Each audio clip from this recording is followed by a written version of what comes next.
Hello again, back to school, back to work after lunchtime. Thank you everyone to be here. We are going to talk about how we are going to educate people, train people, make sure that this emerging industry that you can see here, this emerging economy of hydrogen that is accelerating very fast, will be capable to develop because we have the right competencies at the right place. So it's a very specific challenge. To address this challenge, we are going to host here my invite, Thomas von Unwert from Germany, who is day-to-day involved as a professor, but not only that, he will introduce himself in this education process. And my colleague from France Hydrogène, Jan-Erik Starlander, who is going to talk about the study that as a French association we have done in order to identify the needs for the industry in terms of profiles, competencies. By the way, Jan-Erik, please introduce yourself and Thomas right after that. Thanks. Yes, hello to everybody, those are in the room and those who are online with us. Thank you very much for joining. I'm very happy to be here with you. So I am head of relations with local authorities and territories at France Hydrogène. France Hydrogène that you probably have seen here, so it's the National Association for Hydrogen and Fuel Cells.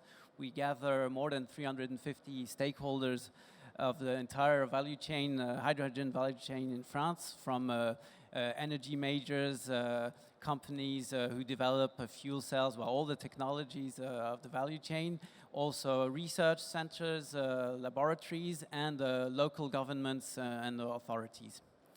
So we have been working on a white paper to address this issue of skills and trades. 1 year ago, the French National Hydrogen Strategy has put focus also on the need of training so that we have the skills to develop really on long term the hydrogen sector. And the strategy has set a target of 100,000 jobs, either new or with job conversions within the sector by 2030. Our association we have also tried to figure out how many jobs there are in the sector today. It's about 4,000 jobs. So we see there's quite some work to address. We will come back to the details on that study later on, please. Thomas, please. Yeah, at first, many thanks for the invitation to the Hyvolution in Paris. To be exact, I have 3 hats on. The one hat is I'm founder and CTO of a fuel cell company. So we're developing fuel cells, and therefore we're looking from time to time for employees ourselves. Employees, of course, with specific knowledge on hydrogen and fuel cells. The second hat is I'm chairman of the Saxonian Hydrogen Cluster, innovation cluster in Saxony, work on hydrogen and fuel cells together with more than 60 companies. And they from time to time come to me and ask for new employees and what we can do for the future. And my third hat, and that is my main work, I'm professor for advanced powertrains at Technical University at Chemnitz. And there we teach students how to work with hydrogen and fuel cells. So this goes hand in hand, and I think we have a few projects, perhaps interesting to talk about later, what we do and how we can teach students to come to hydrogen and fuel cells. Great, thank you very much. Jan, we come back to you, come back to the study.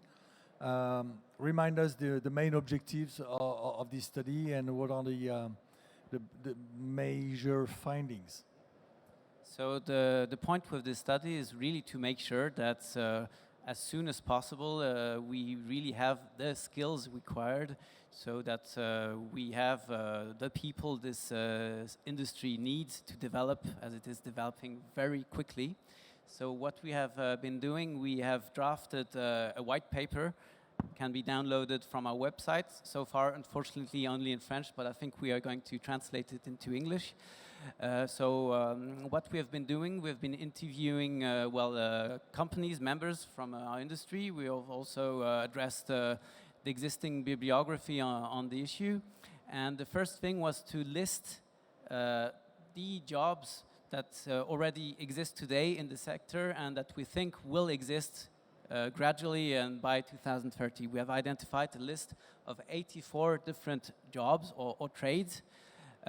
Many of them are not really specific to the hydrogen sector, but these are jobs that are needed and will increasingly be needed in the sector. The other thing we've been doing is also to identify the skills that are required, both technical skills and the more soft skills. And finally, we have tried to match that with the level of qualification of studies needed until baccalaureate, 2 years, bachelor, master's degree, and engineer level PhD. And so we have identified those 84 trades. Among these, we have unfortunately already identified 17 that are already under strain. There's really quite an urgency to find youth who are really willing to go towards these jobs.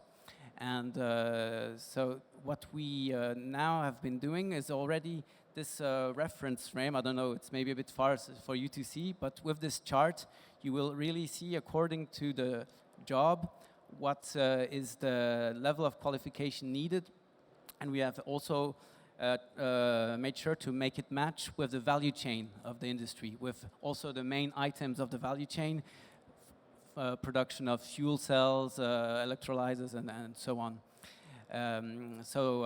This is something that exists and that has been now being used by the local authorities, regional authorities, universities to adapt their existing training programs, to launch some specific programs on hydrogen, but also to adapt existing programs for to train people who maybe don't need to be 100% experts within the hydrogen sector, but need to have some knowledge about it. And that's now the work we're doing now, is to make a guidebook to help universities, training centers to adapt their trainings according to this reference frame. Yeah, it's a very comprehensive work, very good job. It is also complemented by identical studies that have been driven by some local authorities. I think about the Normandy region, I think about the Occitanie region, and maybe others, I don't remember exactly. But did you interact with those authorities as well to complement? Definitely. We had identified all work that had been already done on this topic so far, both nationally, at European level, internationally, and with the regions, and we work with them hand in hand. This has been facilitated by the fact that our members of our association, so really to make sure that now that we have this common reference frame, we work together so that, we really have the skills that we will require. Yeah, by the way, and Thomas, it's a good way to go in the direction of Germany.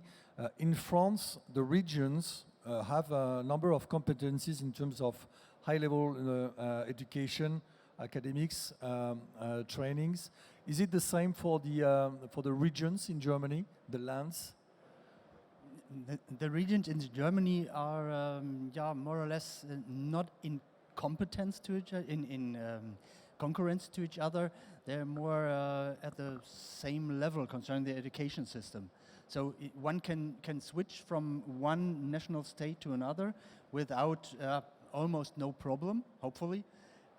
If they get a bachelor thesis, for example, in Lower Saxony, they can get their master's degree at Saxony or whatever. So there are a lot of chances to travel between the states and to do almost the same things. But we find nowadays some specific regions in Germany which are more involved in the hydrogen technology sector than others. And these are the regions where students, employees mostly go to when they're looking for these jobs towards hydrogen fuel cells. Okay, so coming to you more precisely, you are personally involved in the process of educating students and people. How did you get into this stuff, and for how long have you been involved in this process? Where it comes from for you? And now I'm 11 years a professor at university. Before those days, I've been working for a big car manufacturer for hydrogen and fuel cells and the corporate research. And also there we did some education on new employees that came to the company. And these 10 years at Chemnitz, at the university, we tried to install more and more courses where hydrogen and fuel cell technology is a topic. We even go to schools, let's say down to schools, to the very early stage of education, where we present together with our industrial partners what is needed for the future, so that very young people early are able to decide or to see what career options are there, even in the hydrogen and fuel cell sector. Okay, so they already get very early an idea about this emerging market and economy. Practically speaking, what are the type of organizations that are involved in trainings and education with respect to hydrogen in your place? As I said, schools in the very early stage, and then of course universities for the applied science, and also some non-governmental organizations like the IHK, that is an organization for organizing all the educational stuff for trainees, because trainees are the different education way in Germany. You can differ between a trainee, training on the job, and then get a degree that is not similar to a bachelor or master's. That is a simple, let's say, a working degree, and then you can work in the industry as a worker. And even they need to know things about hydrogen and fuel cells in the very early stage. And then you see the other line where you can go through your university courses, do a bachelor, master's degree, and then even do a PhD degree. And these two lines have both to be involved in education for these specific topics. Okay. How do you engage and coordinate with the job providers, notably the enterprises, but not only? How do you engage with them? How do you work with the enterprises? How do we work with them together? Yes. How do you understand their needs? How do you involve them in your process? That comes out of discussions with our mostly industrial partners. The industry or the companies come to especially our cluster in Saxony and ask where are the employees that we need for the future. And we ask them, vice versa, what do you need? What skills do you need? Mm-hmm. And they then tell us the specifications for their needs. For example, we need special knowledge on forming of metallic bipolar plates, or we need specific knowledge in electrochemistry for MEAs of fuel cells. And then we can react and bring this into the courses, in the very early courses for schools and for education. And this is the recoupling effect that we see together with our industrial partners. So it's very important to have this discussion in a very early stage when a new technology is arising at the horizon. Okay. And do you have difficulties to actually recruit professors or people who are expert enough to transfer the knowledge? Is this an issue for you? Yes, of course. We are looking for teachers and even professors that are skilled or trained in these technologies. And to be honest, there are not that many that can be found.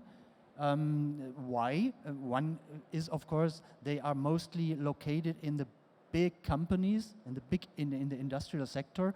And there's no need for them to go away from their companies where they are employed and to go to a school or to a university, and it's even worse paid. So this is of course, payment is, to be honest, a very critical thing that has to be discussed, because as long as you won't find one who comes from a very highly paid industrial job to a school or university, that might be a problem for the future. Okay. As an entrepreneur myself in the hydrogen business, I am facing the difficulty to recruit people, but what I see is that there are many CVs who are coming from other industries. So what we see today is that there are certain sectors who are losing jobs today, or which are in some difficulties, and there are competencies here that could be educated to enter into the hydrogen economy. This is something that you see as well yourself, Jan in the study and Thomas in Germany? Yeah, definitely. There's really an issue to ensure there can be a career transition, because hydrogen is a new industry, modern high-tech industry. It's when we say there's a target of 100,000 new jobs, it's not fully maybe new jobs, it's really conversion, career transition. So vocational training programs really have to facilitate that. But then I think in France, maybe even more than in Germany, we also have an issue with youth that really have to work on making jobs with industry more attractive again.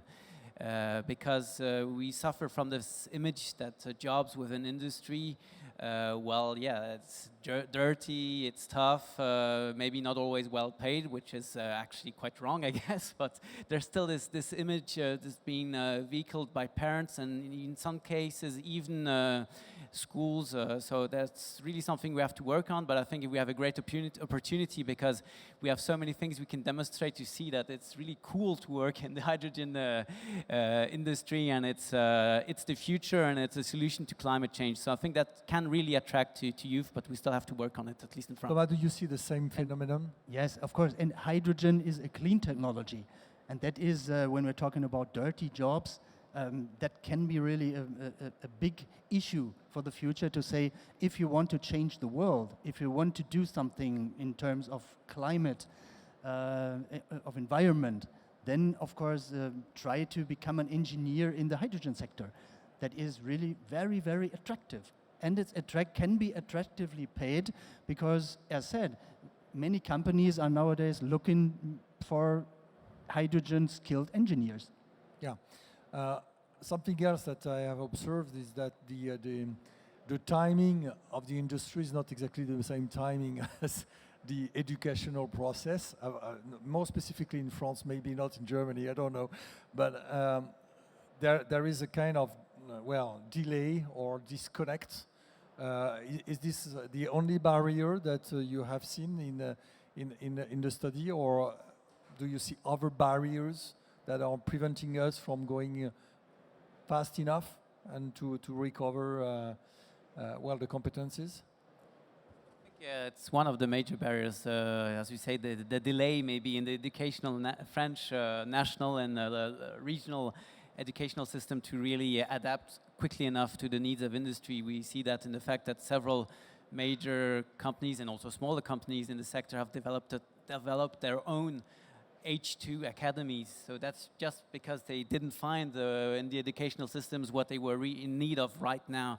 So, but I think it's really shows that industry and the training sector have to work hand in hand to really make things match. And in any case, there has to be really an on-site learning within the companies to really make sure the people learn things that are really going to apply afterwards once they're in the industry. Yeah. Thomas, do you want to comment on that, or?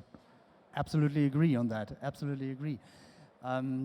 Perhaps I might give an example on what we do in Germany to find in a very early stage some new skilled people. We, for example, have a project together with a cross-border project together with the Czech Republic. We are working together with 20 schools, 10 from Germany and 10 from the Czech Republic. And they found 10 teams working or building up a model fuel cell car. It's a remote car, and they run each year 2 times in the Czech Republic and in Germany races.